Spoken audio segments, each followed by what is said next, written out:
मित्रांनो, शेतीसाठी पाणी आणि माती हे किती महत्त्वाचे आहे आणि दुसरं म्हणजे आच्छादन.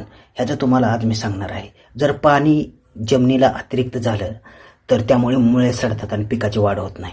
आता इथे बघा, या कुंडीमध्ये तुम्हाला बघा हे आच्छादन दिसतंय.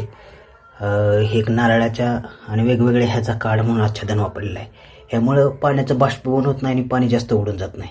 ह्याच्या आतमध्ये धग निर्माण होते आणि पिकाला वाढीसाठी एकदम पोषक वातावरण मिळतं. आणि इथे तुम्ही पाहू शकता,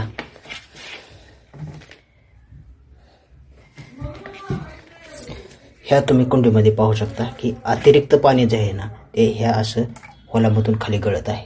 म्हणजे जमिनीत अतिरिक्त पाणी होऊन नाही दिलं ना तर तुमच्या पिकाला अजिबात इजा पोचणार नाही. अतिरिक्त पाणी आणि आच्छादनामुळे एक वातावरण तयार होते, पोषक वातावरण तयार होते आणि वाढीस मदत करतं. त्यामुळे बघा ना, इथं बघा आता वेगवेगळी इथं पिके आलेली आहेत आणि ह्या पिके किती छान पद्धतीने आलेले आहेत. तर हे एक मॉडेल आहे जे तुम्हाला सांगू शकतं. आता ह्याला तुम्ही शेततळे समजा आणि बाकीचं हे आच्छादन, पाणी आणि मातीचं गणित लक्षात ठेवा. ह्याच्यामुळं आपली मातीत जर पाणी जास्त झालं पाण्याचा निचरा होणं महत्त्वाचं आहे. ह्या पण हे कुंडीत बघा, आता तुम्ही खाली ह्या पण कुंडीत पाण्याचा निचरा झालेला आहे. इथं खाली पाणी नीट पडत आहे. तुमचं जर शेतात असं पाणी थांबून राहत असेल, निचरा होत नसेल तर त्यानं मुळे सडतात आणि पिकाची वाढ पोषक होत नाही. तर त्या पद्धतीनं तुम्ही बांधबंदिस्त तयार करून पाण्याचा निचरा पण होणे जास्त गरजेचं आहे. आता हे दोन मॉडेल तुम्हाला पाहिले, पाण्याचा निचरा होतो, आच्छादन होतं, आच्छादन आहे, पाण्याचं बाष्पीभवन होत नाही आणि पाणी जास्त उडून जात नाही. आतमध्ये धग तयार होते, पिकाला पोषक वातावरण निर्माण होतं. अशाच पद्धतीचा आता ह्याच्यामध्ये पण पाणी हा एक उत्तम घटक आहे. पाणी हा पाण्याचा pH बॅलन्स होणं, पाणी फिल्टर बसवणं पण गरजेचं आहे.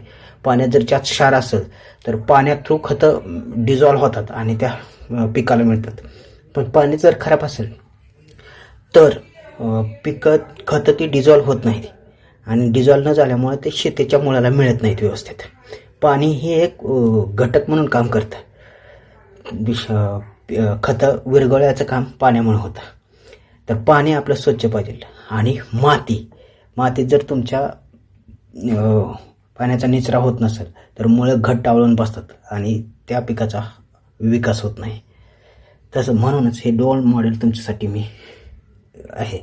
तर सगळ्यात महत्त्वाचं म्हणजे पाण्याचं, शेतीसाठी पाणी आणि माती सगळ्यात महत्त्वाचं गट आहे.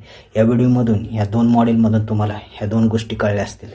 त्यामुळे इथं बघा, पिकाची पण वाढ भरपूर झालेली आहे आणि मिश्र शेती केली पाहिजे. इथं विविध पिकं आहेत बघा. इथं सांगण्याचा उद्देश आहे की आपण शेतीमध्ये मिश्र पीक केली पाहिजे. हे आच्छादन आहे. हे आच्छादन असल्यामुळे बाष्पीभवन होत नाही. इथं पण आच्छादन टाकलेलं आहे. आच्छादन तुम्ही काड्या कचऱ्याचं, पालापाचोळ्याचं पण करू शकता. असं नाही की तुम्ही वल्चिंग पेपरच हातरावा म्हणून.